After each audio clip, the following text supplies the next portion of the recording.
Assalamualaikum warahmatullahi wabarakatuh. Kita lanjutkan pertemuan ini di sesi yang kedua, yaitu tentang etika dalam penelitian psikologi. Etika ini perlu saya sampaikan di awal agar nanti ketika melakukan praktek penelitian psikologi pun kalian sudah berpegang pada etika. Jadi tidak di terakhir, tapi karena kita akan praktek, maka dalam praktek itu etika harus kita terapkan.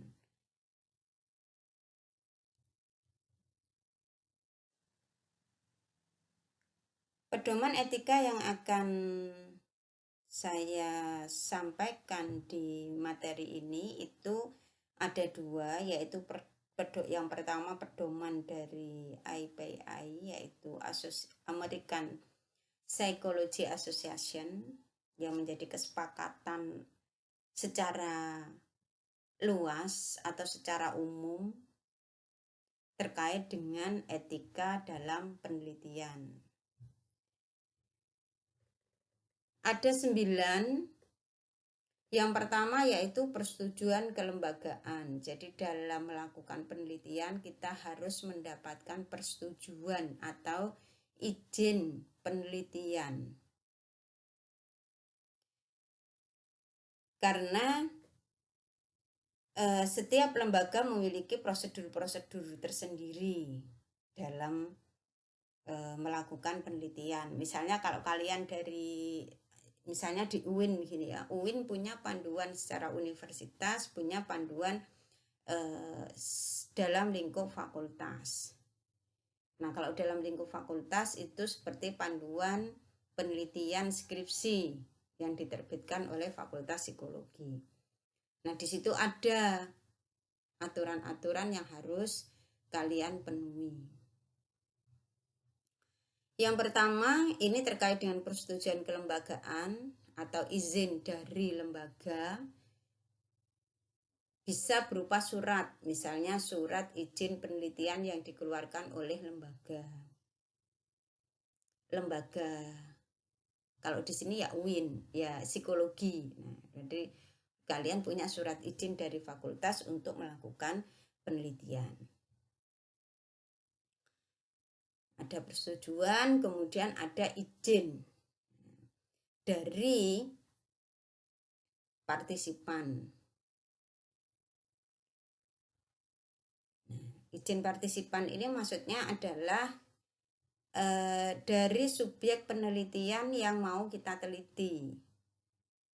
Contohnya, misalnya saya mau meneliti tentang bagaimana prokrastinasi, yaitu kaitan antara prokrastinasi dengan kemampuan menyelesaikan skripsi misalnya. Nah, itu saya harus punya izin dari kalian bahwa kalian yang sedang memprogram skripsi, misalnya sedang memprogram skripsi, itu mau untuk dijadikan partisipan dalam penelitian saya. Izinnya itu tertulis. Nah, peneliti tidak boleh memaksa pada partisipan. Misalnya harus mengikuti, harus ini. Enggak, kalau tiba-tiba partisipan misalnya, saya pengen mundur, saya enggak mau melanjutkan proses penelitian ini. Ya silakan, ya enggak apa-apa. Kita tidak boleh kemudian memaksa, itu enggak boleh ya. Dan peneliti juga harus menyampaikan di izin itu menginformasikan misalnya ada risiko-risiko tertentu dari penelitian ini. Atau nanti yang akan digali dari partisipan ini apa. Ini dimaksudkan bahwa partisipan tahu betul apa yang akan dia lakukan atau yang akan dia berikan pada peneliti.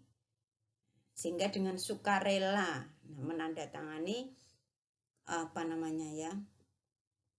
atau memberikan izin pada peneliti untuk menjadikan dia sebagai partisipan penelitian.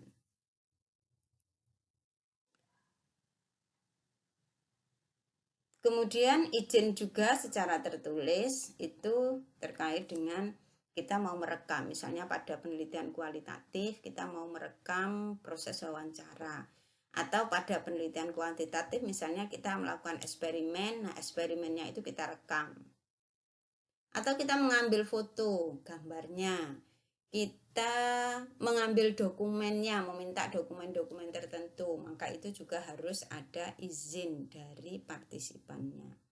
Tidak boleh diam-diam gitu, tidak boleh. Tidak boleh kita kemudian menyembunyikan rekaman kita di saku, terus kemudian kita merekam tanpa izin, itu tidak boleh. Harus ada izinnya dulu. Nah, kalau menurut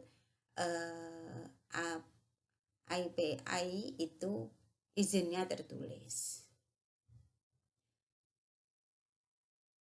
Apalagi jika partisipan kita itu adalah orang yang subordinat di bawah kita. Misalnya saya yang meneliti, kalian mahasiswa saya sebagai partisipan. Nah, relasi ini kan jadi relasi yang tidak setara secara struktural, misalnya secara strata, sehingga kalian mau menolak itu tidak enak. Wong yang meminta dosennya masa saya tolak, padahal sebenarnya saya merasa tidak nyaman. Itu tidak dibenarkan. Jadi peneliti harus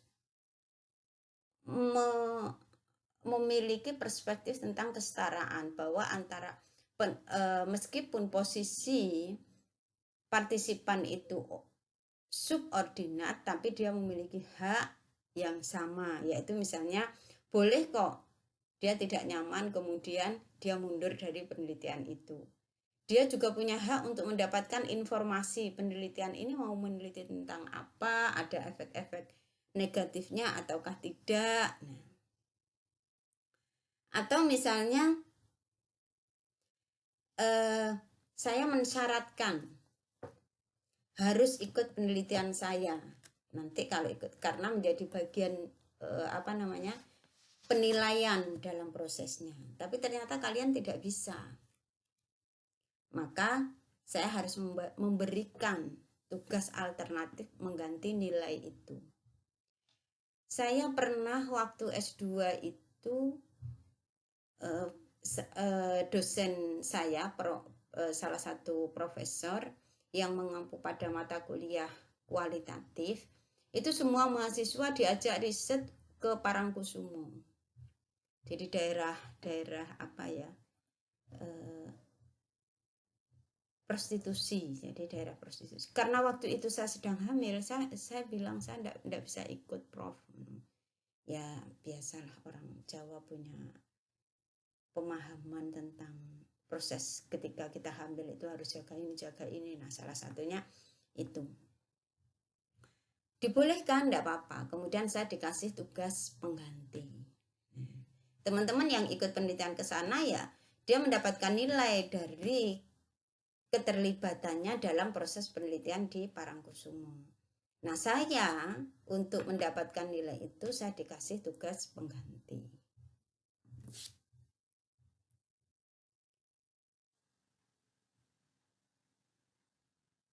Nah, kemudian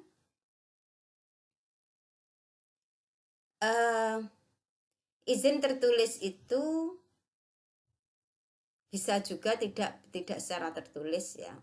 Izin itu bisa juga diberikan secara tidak tertulis, maksudnya secara lisan.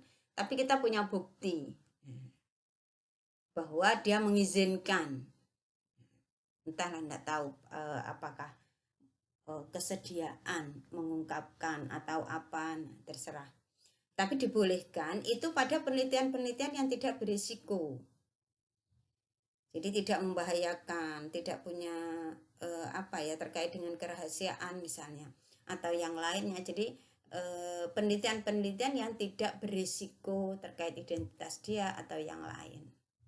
Nah, itu boleh tidak menggunakan izin secara tertulis. Kemudian peneliti juga dilarang untuk membujuk, misalnya kamu mau ya jadi partisipan penelitian saya, nanti saya belikan ini, saya kasih ini, saya kasih ini. Nah, itu tidak boleh dilakukan, harus dihindari. Dalam penelitian psikologi itu souvenir ya, misalnya karena dia sudah menjadi partisipan kita berikan souvenir misalnya. Nah, itu setelahnya, tidak di awalnya. Karena kalau di awal itu masuknya di pasal ini, penawaran bujukan-bujukan untuk partisipan penelitian. Nah, itu tidak boleh, tidak dibenarkan. Kalau memberikan souvenir setelahnya, misalnya bentuk kita mengapresiasi kesediaannya terlibat dalam penelitian kita, tidak apa-apa. Tapi kalau itu sebagai bujukan, tidak boleh.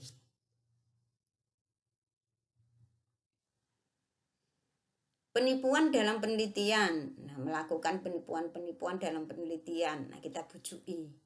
Kita misalnya, oh enggak kok ini enggak berbahaya, enggak berefek apa-apa, ternyata berefek.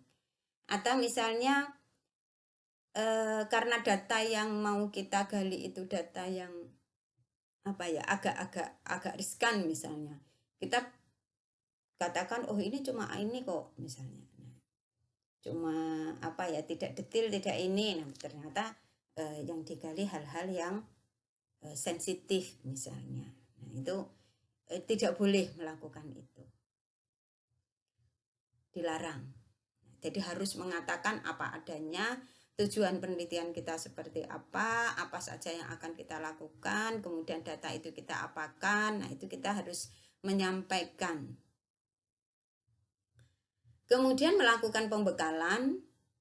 Setelah data dikumpulkan, partisipan menerima informasi tentang penelitian dan yang lainnya, kita memberikan pembekalan. Misalnya ada konsekuensi tidak menyenangkan, hal-hal negatif dan yang lainnya, itu kita berikan briefingnya. Contoh misalnya ya, kita mau meneliti pada karyawan, tidak boleh kita melakukan penipuan, enggak kok Mbak, ini paling butuh waktu 5 menit aja, padahal di situ 30 menit. Akhirnya dia tidak masuk kerja misalnya, atau apalah. Nah, itu enggak boleh, harus kita sampaikan di awal. Dan kita berikan briefing, misalnya kita mau memberikan angket ini Mbak dikerjakan ini, butuh waktu segini, nah nanti diisi, nah dan yang lain sebagainya lah. Jadi mereka memiliki pemahaman proses penelitian ini akan seperti apa. Itu di pembekalan, tidak tiba-tiba kemudian disodorkan, tolong angketnya diisi ya. Itu enggak, tapi kita kasih informasi tujuan penelitian ini apa, nah kita harapkan dia seperti apa dalam berpartisipasi di penelitian kita. Kemudian perlakuan manusiawi dan penggunaan hewan dalam penelitian. Kita harus tetap menghargai hak asasi manusia, memanusiakan manusia dalam proses penelitian kita. Sedangkan bagaimana penelitian-penelitian yang menggunakan hewan, nah nanti akan ada aturannya tersendiri. Itu kan riset-riset behavior ya yang banyak menggunakan hewan. Tapi kita nanti prakteknya tidak menggunakan penelitian yang menggunakan manusia, tidak menggunakan hewan. Nah, itu beberapa pedoman-pedoman etik yang dijabarkan oleh asosiasi psikologi American Psychology Association. Nah, itu batasan-batasan yang diberikan. Nah, yang kedua, kita akan lihat di HIMSI, yaitu Himpunan Psikologi Indonesia, itu kita memiliki kode etik psikologi.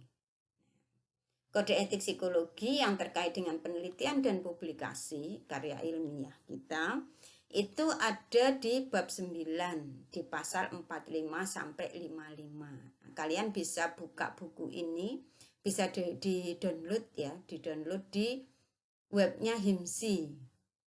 Webnya HIMSI ada, bisa di-download secara bebas. Nah, kalian tolong nanti di-download itu ya. Saya tidak akan membuka semuanya, saya hanya fokus pada penelitian dan publikasi. Aturan-aturan apa terkait penelitian yang disusun oleh HIMSI. Batasan-batasannya seperti apa sih, apa yang harus dilakukan dan yang lainnya.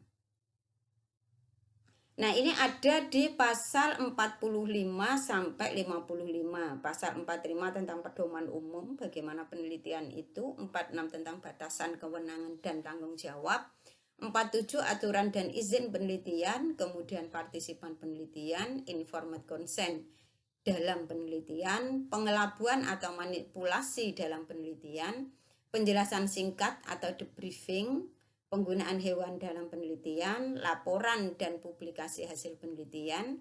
Pasal 54 berbagi data untuk kepentingan profesional, dan pasal 55 terkait dengan penghargaan dan pemanfaatan karya cipta pihak lain. Nanti memang ada mata kuliah tersendiri terkait dengan kode etik. Nah, silahkan kalian bisa pelajari itu secara detail, nanti diajarkan. Kalau tidak salah semester 7. Semester 7 apa semester 6 gitu ya. Nah, itu. Nah, hari ini kita hanya akan membahas pada etika dalam penelitian dan publikasi. Kita lihat satu persatu ya. Pasal 45 terkait dengan pedoman umum, ini mendefinisikan tentang penelitian itu apa, terus kemudian prosedurnya seperti apa dalam melakukan penelitian itu. Nah, penelitian dalam kode etik psikologi dimaknai sebagai suatu rangkaian proses secara sistematis berdasarkan pengetahuan yang bertujuan memperoleh fakta dan atau menguji teori dan atau menguji intervensi yang menggunakan metode ilmiah dengan cara mengumpulkan, mencatat, dan menganalisa data. Jadi jelas ya, kita melakukan penelitian itu rangkaiannya sistematis, ada tahapan-tahapannya, dan tahapan itu harus diikuti. Tidak boleh mencolot, menganalisa dulu baru kemudian mencari data. Menganalisa dulu kemudian baru merumuskan masalah misalnya, tidak bisa. Nah, proses penelitian ini bisa bertujuan untuk menguji teori, menguji intervensi, atau menggambarkan fakta. Terserah nanti tujuannya apa. Menggunakan metode ilmiah, yaitu ada data, ada proses rekam proses, kemudian juga dianalisa dan diinterpretasi. Prosedurnya yaitu di pasal 2 diawali dengan menyusun atau menuliskan rencana penelitian, bisa berupa proposal, terus kemudian bagaimana prosedur penelitiannya, hingga dipahami oleh pihak-pihak yang berkepentingan. Jadi pihak-pihak yang terlibat memahami ini caranya seperti apa, tahapannya bagaimana, prosedurnya bagaimana. Nah, itu ada perencanaan secara detail terkait dengan itu. Kemudian mendesain penelitian, melaksanakan, melaporkan hasilnya yang disusun dengan standar kompetensi ilmiah. Nah, dan memenuhi etika penelitian. Nah, itu detail ya, tergambar bahwa ketika kita melakukan penelitian, kita harus jelas di prosedurnya seperti apa. Kalau bahasa yang kita kaji tadi itu filosofinya apa, rancangan penelitiannya bagaimana, kemudian metode yang digunakan apa. Itu harus jelas di awal. Pada pasal 46, batasan kewenangan dan tanggung jawab. Nah, batasan kewenangannya itu terkait dengan memahami batasan kemampuan dan kewenangan masing-masing anggota tim. Jadi kalau misalnya tim peneliti, maka batasan dan kewenangan di masing-masing anggota itu apa? Harus dipahami itu, memahami itu. Kemudian boleh berkonsultasi pada pihak-pihak yang terkait atau yang ahli dalam hal misalnya boleh teorinya mendiskusikan dengan pihak lain, boleh terkait dengan konsepnya, implementasinya. Nah, itu juga boleh.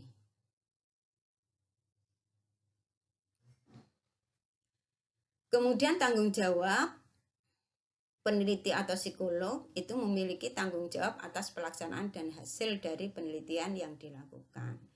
Jadi mereka bertanggung jawab terhadap prosesnya dan hasilnya.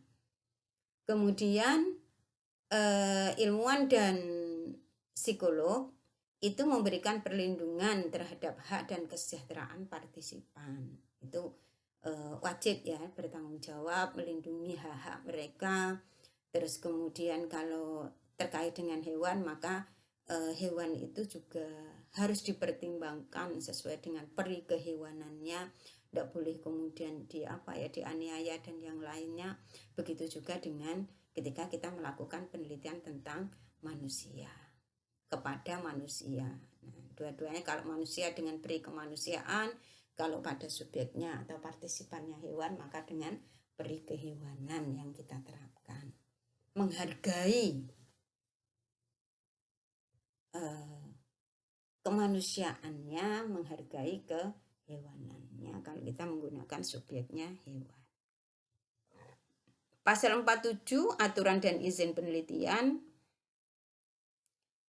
Nah, harus mengikuti aturan-aturan yang profesional, ketentuan-ketentuan yang berlaku, baik perencanaan, pelaksanaan, dan penulisan publikasi. Nah, sesuai dengan aturan yang ada di tempat kita meneliti. Misalnya di tempat itu kita harus melakukan izin, harus ini ya, kita ikuti aturan. Atau kita berada di adat tertentu yang kita tidak bisa masuk dengan mudah, tapi harus melalui syarat-syarat tertentu, ya kita ikuti aja sesuai dengan aturan yang ada. Demikian juga publikasi, ketika kita melakukan publikasi ke jurnal A, ya kita harus ikuti aturan-aturan di jurnal A.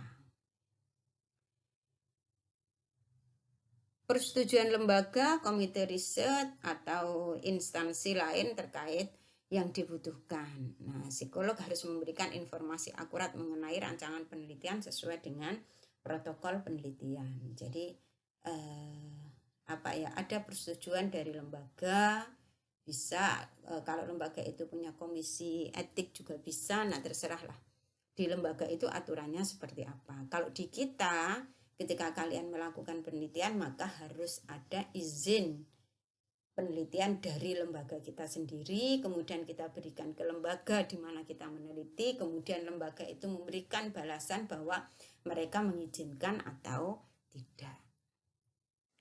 Pasal 46 terkait dengan partisipan penelitian. Nah, memberikan perlindungan terhadap partisipan terhadap konsekuensi-konsekuensi yang tidak menyenangkan, baik keikutsertaan atau penarikan ketika dia mengundurkan diri dari penelitian kita. Ya tidak apa-apa, itu pilihan dia, kita harus menghargai itu. Tidak boleh kemudian ketika mereka mundur kita ancam. Nah, itu tidak boleh, ya kita hargai. Mereka terlibat kita hargai, mereka mundur karena alasan-alasan tertentu juga kita harus menghargai pilihan itu. Kemudian peneliti berinteraksi dengan partisipan penelitian hanya di lokasi dan hal-hal yang sesuai dengan rancangan penelitian. Jadi ya sudahlah, relasinya adalah relasi antara peneliti dengan partisipan, yaitu yang sesuai dengan kebutuhannya. Tidak kemudian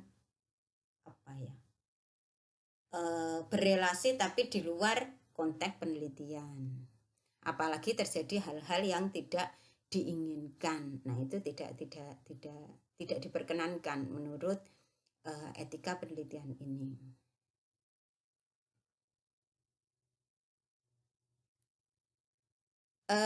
Sama tadi, jika partisipan itu adalah orang-orang yang di bawah kita, maka kita bisa memberikan alternatif tugas.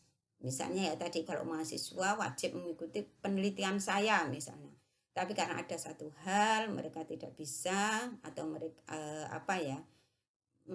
mereka tidak mau, ya kita tidak apa-apa, ya kita kasih pengganti sebagai nilai lain yang akan menggantikan tugas dia yang tidak bisa mengikuti proses penelitian yang kita adakan.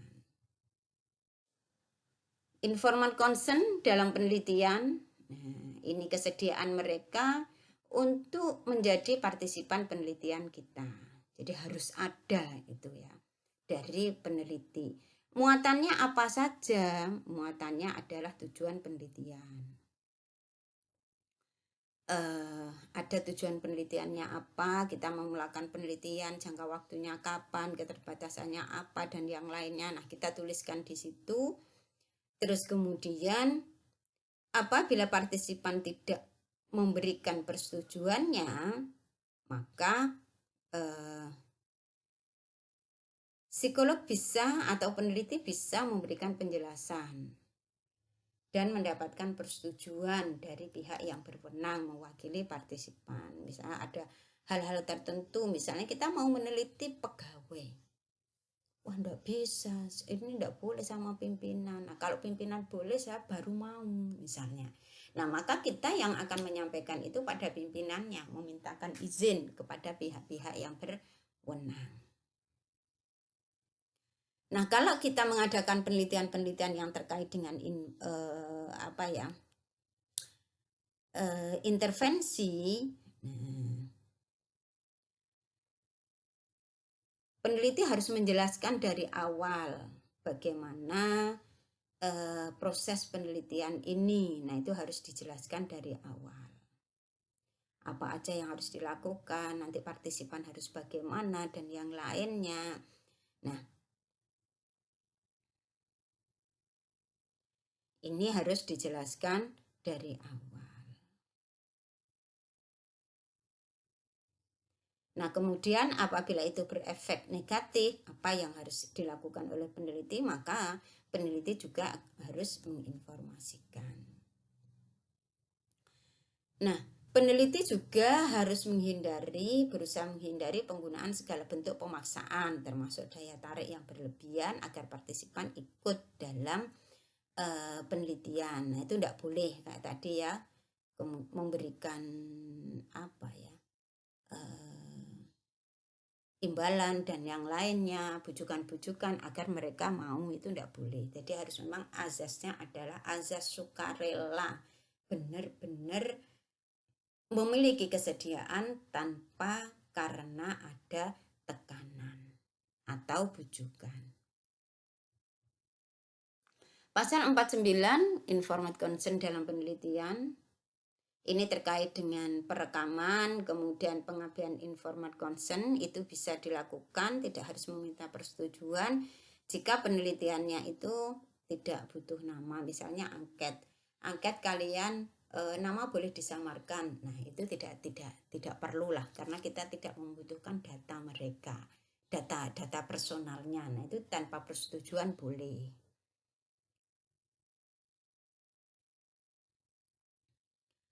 Atau misalnya pada ini yang tidak menggunakan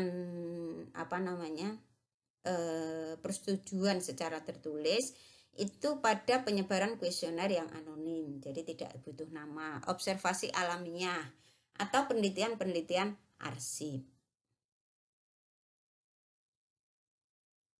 di mana kesemuanya itu tidak akan menempatkan partisipan dalam risiko pemberian tanggung jawab hukum atas tindakan kriminal atau perdata, risiko keuangan, kepegawaian, atau reputasi, nama baik, dan kerahasiaan. Karena kita tidak membutuhkan identitas mereka, kita hanya butuh bagaimana gambaran sikap atau kepribadiannya, misalnya datanya dia aja. Nah, itu tidak apa-apa, kita tidak menggunakan informed consent. Tapi kalau kita butuh data tentang terkait dengan hal yang sangat privasi, itu kita harus menggunakan informed consent, baik itu dokumentasinya, perekaman, ataupun wawancara atau kuesioner, apapun itu.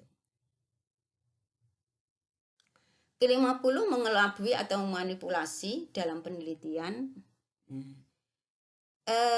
Tidak diperkenankan menipu atau menutup informasi, jadi bijuk-bijuk itu tidak boleh ya. Untuk ada situasi yang mungkin diakibatkan dari penelitian ini kemudian kita tutupi, itu tidak boleh, harus kita sampaikan dari awal.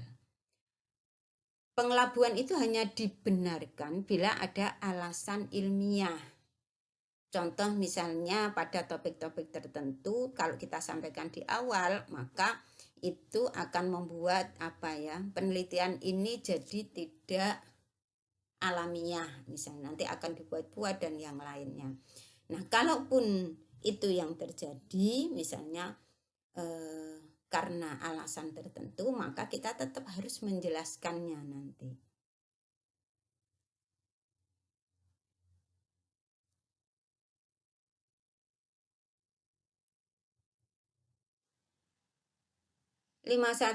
Pasal 51 penjelasan singkat atau debriefing. Jadi diberikan briefing dulu sebelum melakukan penelitian. Bagaimana proses-proses yang akan dilakukan dalam penelitian ini dan yang lain sebagainya. Jadi ada penjelasan yang membuat partisipan itu memahami apa tujuan dari penelitian ini, prosesnya seperti apa, dan nanti apa yang akan dicapai. Itu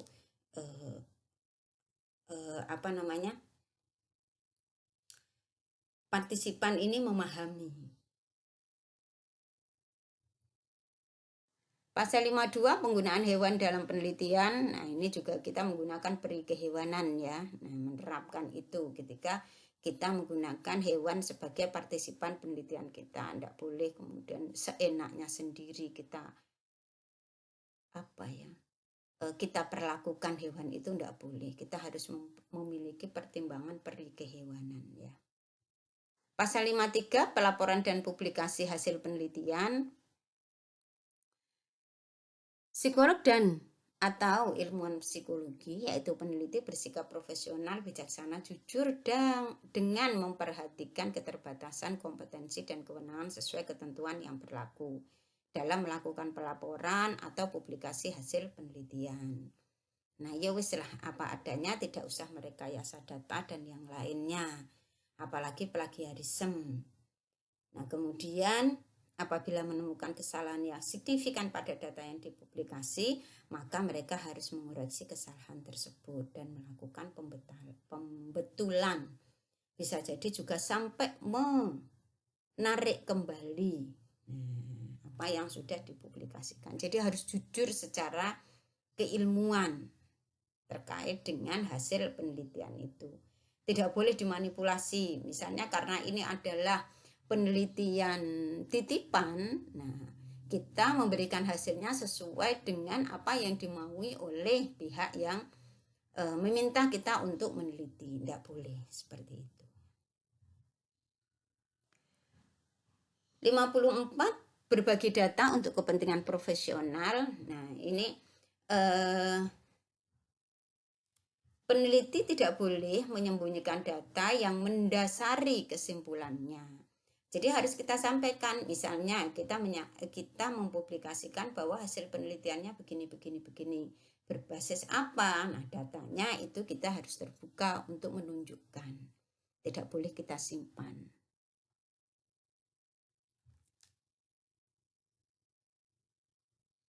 Penelitian yang telah dipublikasikan oleh teman yang sejawat, profesional yang memiliki kompetensi yang sama dan memerlukan sebagai data tambahan, maka kita harus memberikannya sharing data. Nah, sekarang ada model penelitian itu review ya, meta analisis. Nah, meta analisis itu dari beberapa riset kemudian dianalisa. Beberapa hasil penelitian kemudian dianalisa. Nah, yang menganalisa ini kan juga butuh data. Maka kita bisa memberikan data-data hasil dari penelitian kita.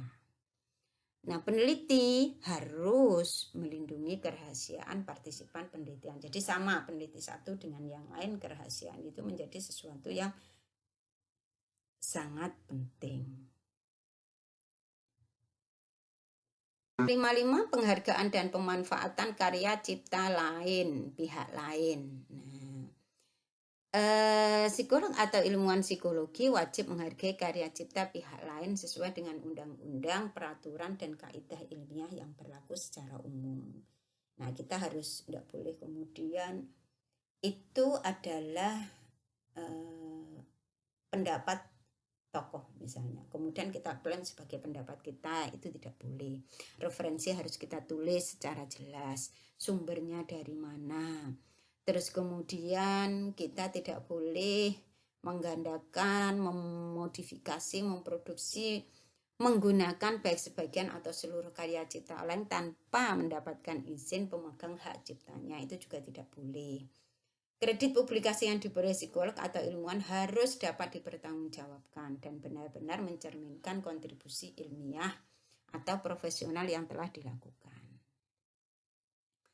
Nah, ini terkait dengan etika penelitian. Ini harus kita ikuti ya ketika kita melakukan penelitian. Kalian silahkan baca secara detailnya ini di kode etik HIMSI, sedangkan yang dari American Psychology Association tadi bisa kalian temukan di buku Research Method in Psychology-nya punya David Elmus. Nah, silakan dipelajari lebih dalam, di situ ada contoh-contoh dan yang lainnya. Saya kira cukup itu tentang rancangan dan metode, kemudian kode etika dalam penelitian. Oke, terima kasih untuk pertemuan hari ini. Wassalamualaikum warahmatullahi wabarakatuh.